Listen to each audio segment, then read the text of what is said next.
Archimedes, যার নাম শুনেনি এমন মানুষ হয়তো কমই পাওয়া যাবে, কিন্তু তার রহস্যময় মৃত্যু, আবিষ্কারে পাগলামি এবং তার জীবনী সম্পর্কে হয়তো কম মানুষই জানে।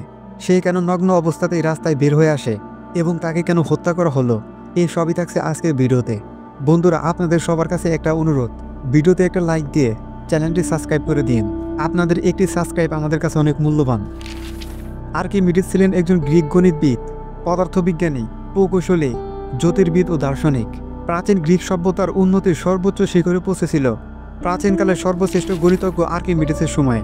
যদিও তার জীবন সম্পর্কে খুব কমই জানা গেছে, তবুও তাকে ক্লাসিক্যাল যুগের অন্যতম সেরা বিজ্ঞানী হিসেবে বিবেচনা করা হয়। পদার্থবিদ্যায় তার উল্লেখযোগ্য অবদানের মধ্যে রয়েছে স্থিতিবিদ্যা আর প্রবাহী স্থিতিবিদ্যার ভিত্তি স্থাপন এবং লিভারের কার্যনীতির বিস্তারিত ব্যাখ্যা প্রদান। পানি তোলার জন্য আর্কিমিডিসের স্ক্রু পাম্প, যুদ্ধকালীন আক্রমণের জন্য সিস ইঞ্জিন ইত্যাদি মৌলিক যন্ত্রপাতির ডিজাইনের জন্য তিনি ছিলেন বিখ্যাত।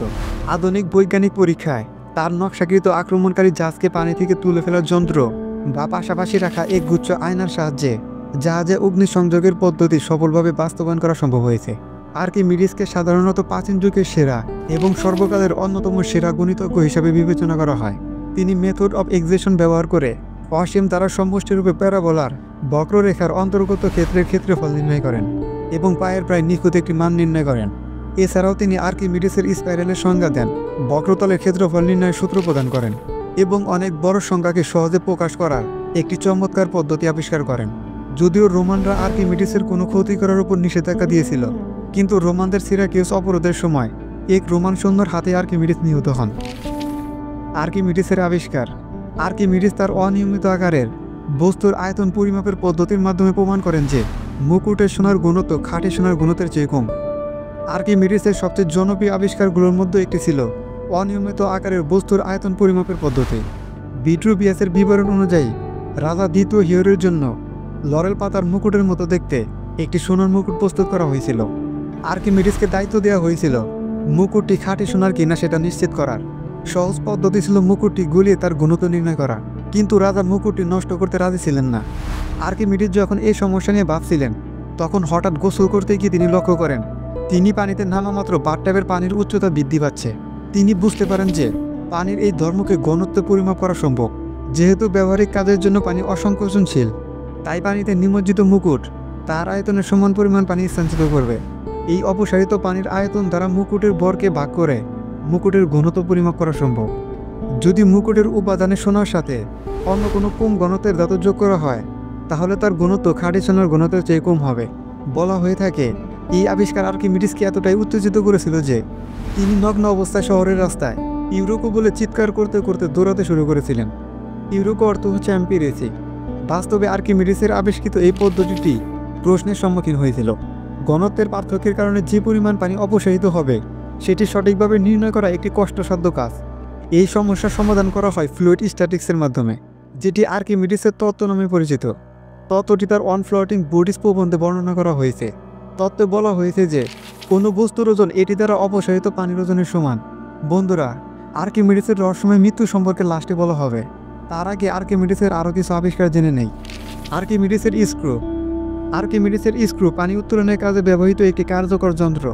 আর্কিমিডিসের প্রকৌশল কাজের অধিকাংশই ছিল তার নিজের শহর সিরাকিউজের প্রয়োজন মেটানোর জন্য। গ্রিক লেখক অথেনিয়াস অফ নকিটিসের বর্ণনা অনুযায়ী রাজা দ্বিতীয় হিউরো আর্কিমিডিসকে একটি বিশাল জাহাজ তৈরি করার দায়িত্ব দিয়েছিলেন। সিরাকিউসা নামের এই জাহাজটিকে প্রয়োজন অনুযায়ী পৌমুত্তরী, রসদ সরবরাহকারী এবং রণতরী হিসেবে ব্যবহার করা যেত। বলা হয়ে থাকে যে ক্লাসিক্যাল যুগে নির্মাণ করা সকল জাহাজের মধ্যে সিরাকিউসাই ছিল সর্ববৃহৎ। অথেনিয়াসের ধারণা মতে এই জাহাজে একসাথে 600 যাত্রী বহন করা যেত এবং জাহাজটিতে সাজানো বাগান, একটি ব্যায়ামাগার এবং দেবী আফ্রোদিতির মন্দির ছিল। স্বাভাবিকভাবেই এত বৃহৎ আকৃতির একটি জাহাজে প্রচুর পানি চুয়ে চুয়ে ঢুকত। সেই পানি নির্গমনের জন্য আর্কিমিডিস তার বিখ্যাত আর্কিমিডিসের স্ক্রু তৈরি করেন। এটি ছিল প্রকৃতপক্ষে একটি সিলিন্ডারের ভেতরে আবদ্ধ একটি স্ক্রু আকৃতির ঘূর্ণায়মান ধাতব ব্লেড, যাকে হাত দিয়ে ঘোরানো হতো। এই যন্ত্রটি খাল থেকে উঁচু জমিতে সেচের জন্য ব্যবহার করা যেত। বর্তমানকালেও পানি ও কয়লা, শস্য দানা জাতীয় ক্ষুদ্র আকৃতির পদার্থ উত্তোলনের জন্য আর্কিমিডিসের স্ক্রু ব্যবহার করা হয়। ভিট্রুভিয়াসের বিবরণ অনুযায়ী আর্কিমিডিসের স্ক্রু সম্ভবত প্রাচীন ব্যাবিলনের শূন্যদানের জলসেচের জন্য ব্যবহৃত স্ক্রু পাম্পের একটি উন্নত রূপ ছিল এটি। আর্কিমিডিসের থাবা। The claw of Archimedes. বা আর্কিমিডিসে থাবা একটি যন্ত্র, যা আর্কিমিডিস তার শহর সিরাকিউসকে বহিস্থ আক্রমণ থেকে রক্ষার জন্য উদ্ভাবন করেছিলেন বলে বলা হয়ে থাকে। এই যন্ত্রটিতে একটি কেনের ন্যায় বাহু এবং তাদের ঝুলানো একটি বিশাল ধাতব আংটা ছিল। এই আংটার সাহায্যে আক্রমণকারী জাহাজকে উল্টে ফেলা যেত। আধুনিককালে এই যন্ত্রের কার্যকারিতা নিয়ে বেশ কিছু পরীক্ষা করা হয়েছে। 2005 সালে super weapons of the ancient world নামের একটি টেলিভিশন ডকুমেন্টারিতে এমন একটি যন্ত্র প্রস্তুত করা হয় এবং সিদ্ধান্ত দেওয়া হয় যে এটি প্রস্তুত ও সার্থকভাবে ব্যবহার করা সম্ভব। আর্কিমিডিসের উত্তপ্ত রশ্মি। আর্কিমিডিস হয়তো অনেকগুলো আয়না একত্র করে অবতল প্রতিফলক হিসেবে কাজ করিয়ে সিরাকিউস আক্রমণকারী জাহাজ ধ্বংস করেছিলেন। 2য় শতকের লেখক লুসিয়ানের বর্ণনা অনুযায়ী সিরাকিউস যখন আক্রান্ত হয়, আর্কিমিডিস শত্রুপক্ষের জাহাজ আগুনে পুড়িয়ে দেন। টলসের এন্থেমিয়াসের বিবরণ অনুযায়ী আর্কিমিডিস অনেকগুলো আয়নার সাহায্যে আক্রমণকারী জাহাজের উপর সূর্যরশ্মি কেন্দ্রভূত করে সেগুলোতে অগ্নিসংযোগ করেন। রেনেসাঁ যুগ থেকে অবশ্য এই জনশ্রুতির সত্যতা নিয়ে বিতর্ক চলে আসছে। রেনে দেকার্ত একে অসত্য বলে প্রত্যাখ্যান করেছেন, যদিও বর্তমানকালের বিজ্ঞানীরা শুধুমাত্র আর্কিমিডিসের যুগে সহজলভ্য যন্ত্রপাতির সাহায্যে এই প্রক্রিয়ার বাস্তবতা যাচাই করার চেষ্টা করে যাচ্ছেন। অনেকে ধারণা করেন সারিবদ্ধভাবে সাজানো অনেকগুলো চকচকে পালিশ করা ব্রোঞ্জ বা তামার পাতের সাহায্যে জাহাজের উপর সূর্যরশ্মি কেন্দ্রীভূত করা সম্ভব। এতে প্রকৃতপক্ষে সৌরচুলিতে ব্যবহৃত পরাভিত্তিক প্রতিফলনের নীতি ব্যবহার করা হবে। 1973 সালে গ্রিক বিজ্ঞানী আর্কিমিডিসের সূর্যরশ্মি নিয়ে একটি পরীক্ষা চালান। এই পরীক্ষায় তিনি 70টি আয়না ব্যবহার করেন। প্রতিটি আয়নার আকার ছিল 5 ফুট বনাম 3 ফুট এবং এগুলো তামা দ্বারা পালিশ করা ছিল। আয়নাগুলো 160 ফুট দূরবর্তী একটি প্লাইট নির্মিত জাহাজের দিকে তাক করা ছিল। আয়নাগুলো ঠিকমতো ফোকাস করার মাত্র কয়েক সেকেন্ডের মধ্যেই জাহাজটিতে আগুন ধরে যায়। অবশ্য জাহাজটিতে আলকাতরার প্রলেপ ছিল, যা সম্ভবত অগ্নিসংযোগের সহায়ক হিসেবে কাজ করেছে। 2005 অক্টোবরে ম্যাসাচুসেটস ইনস্টিটিউট অফ টেকনোলজির একদল ছাত্র 127টি 1 ফুট দৈর্ঘ্য প্রস্তুত বিশিষ্ট আয়না প্রায় 100 ফুট দূরবর্তী একটি কাঠের ডামি জাহাজের উপর ফোকাস করে একটি পরীক্ষা চালায়। প্রায় 10 মিনিট উজ্জ্বল সূর্যালোকে এক জায়গায় থাকার পর জাহাজটিতে আগুন জ্বলে ওঠে। এ পরীক্ষা থেকে সিদ্ধান্তে আসা হয় যে এই পরীক্ষায় অগ্নিসংযোগ করা সম্ভব, তবে তা শুধুমাত্র একটি নির্দিষ্ট পরিস্থিতিতে। মিথ বাস্টার্স টেলিভিশন শোতে MITর এই শিক্ষার্থীরা পুনরায় একটি পরীক্ষা চালায়। এবার সান ফ্রান্সিসকো উপকূলে একটি কাঠের মাছ ধরার নৌকার উপর পরীক্ষা চালায়। এবারও বেশ কিছু সময় পর ছোট আকারে নৌকাটিতে আগুন জ্বলে ওঠে। প্রকৃতপক্ষে আগুন জ্বলে ওঠার জন্য কাঠকে তার দহন তাপমাত্রায় পৌঁছাতে হয়, যা প্রায় 300 ডিগ্রি সেলসিয়াসের সমান। 2006 জানুয়ারিতে অনুষ্ঠানটি সম্প্রচারের সময় মিথ বাস্টার সিদ্ধান্ত দেয় যে এটি প্রকৃতপক্ষে জনশ্রুতি, সত্য নয়। এর সপক্ষে যুক্তি হিসেবে অগ্নিসংযোগের দীর্ঘ সময় এবং উজ্জ্বল সূর্যালোকের প্রয়োজনীয়তার দিকে নির্দেশ করা হয়। এছাড়া বলা হয় যে সিরাকিউস পূর্ব দিক থেকে আক্রান্ত হয়েছিল, সেই ক্ষেত্রে শুধুমাত্র সকালবেলার আক্রমণই এ পদ্ধতিতে মোকাবেলা করা সম্ভব। মিথ বাস্টার্সে এই কথাও মনে করিয়ে দেওয়া হয় যে সেই সময় প্রচলিত অন্যান্য অস্ত্র যেমন অগ্নিসংযোগ করা তীর অথবা ক্যাটাপুলের বোল্ট ব্যবহার করে আরও সহজে কোনো জাহাজে দূর থেকে অগ্নিসংযোগ করা সম্ভব ছিল। লিভার উদ্ভাবন।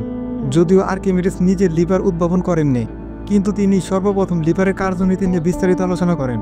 পাপাস অফ আলেকজান্দ্রিয়ার কথা অনুযায়ী লিভারের মূলনীতি বোঝাতে গিয়ে আর্কিমিডিস বলেছিলেন, আমাকে একটা দাঁড়ানোর জায়গা দাও, আমি পৃথিবীকে তুলে সরিয়ে দেব।